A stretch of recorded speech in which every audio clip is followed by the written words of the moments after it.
Can you take us back to maybe prior to us talking and you coaching? Like, what was it like in your head?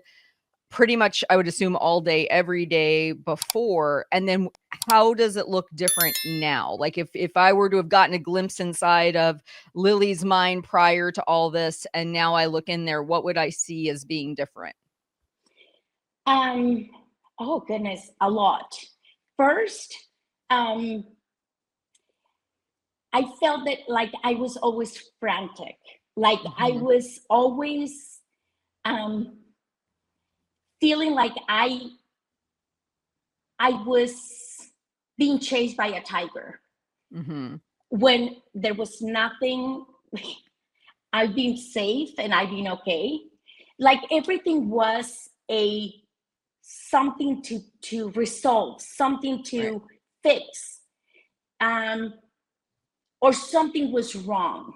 Mhm. You know, um, so I was always in that state of agitation and anxious, um, and I didn't know why or how to change it. I think that created so much anxiety that it would drive me to eat. It would drive me to, just use food. But I wasn't aware of that.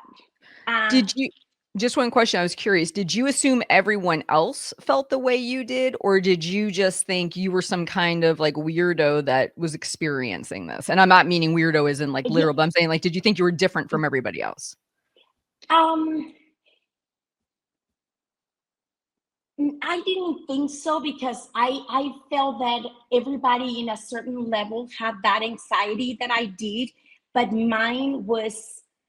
Um, I think I made it worse with my mind. The way, I looking back, I think I created my my mind had that path and that loop that took me the same place. Mhm. I was chasing my tail constantly.